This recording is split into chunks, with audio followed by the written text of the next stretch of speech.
ہمارے ایک دوست ہیں، وہ ایک دن راولپنڈی کے سفر پہ گئے تو واپس انہوں نے مجھے بتایا کہ میں نے ایک عجیب نظام دیکھا ہے کہ جو ڈرائیور تھا وہ بالکل خاموشی کے ساتھ جو ہے وہ یہاں گجرانوالہ سے پنڈی تک کا سفر کرتا رہا، اس نے کوئی کلام نہیں کیا۔ عموماً کنڈکٹر کے ساتھ ڈرائیور کو گفتگو کرتے ہیں لیکن اس نے نہیں کیا، لیکن مجھے محسوس ہوا جس طرح زیر لب کچھ پڑھ رہا ہے۔ تو میں جب راولپنڈی کے قریب پہنچا تو میں نے اس ڈرائیور کے قریب ہو کر کے پوچھا تو کچھ پڑھتا دکھائی دیتا ہے اور میں تجھے بولتے نہیں دیکھا؟ تو اس ڈرائیور نے کہا کہ میں خیر سے حافظ قرآن، اور جب بس فیصل آباد سے نکلتی ہے پنڈی تک آتے ہوئے میں 15 پارے پڑھ لیتا ہوں، اور دن میں ایک پھیرا ہی لگتا ہے، تو جب واپس پنڈی سے چلتا ہوں تو فیصل آباد آتے ہوئے 15 پارے میں پھر پڑھ لیتا ہوں، اور میری یہ مشق ہے کہ میں اپنا کاروبار بھی کرتا ہوں اور دن میں ایک قرآن بھی ختم کرتا ہوں۔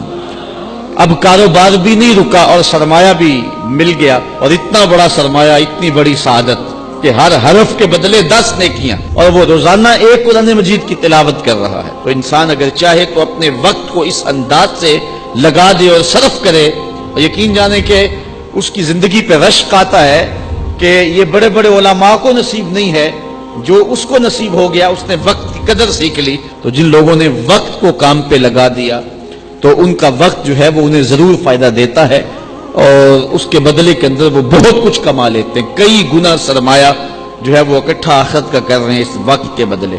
اور وہ لوگ بھی ہیں جو اپنی قیمتی وقت کو ضائع اور برباد کر رہے ہیں۔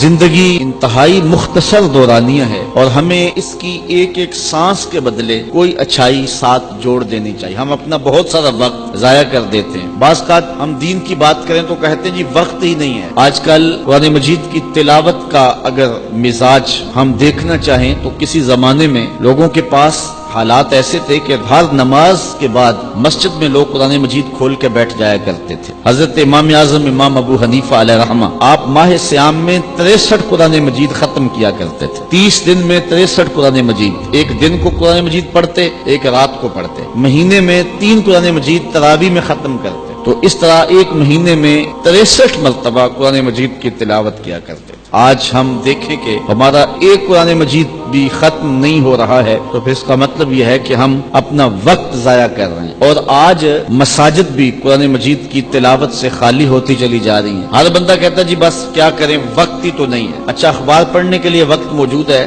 مختلف چینل دیکھنے کے لیے وقت موجود ہے، شادی بیاہ کی تقریبات پر جانے کے لیے ہمارے پاس وقت ہے، سیر سپاٹے کرنے کے لیے ہمارے پاس وقت ہے، گپ شپ کے لیے، سیاسی گفتگو کے لیے، اور کئی امور کے لیے ہمارے پاس وقت ہے۔ ہمارے پاس وقت نہیں ہے تو کتاب رحمت قرآن مجید کی تلاوت کے لیے اور دین کے کاموں کے لیے وقت نہیں ہے۔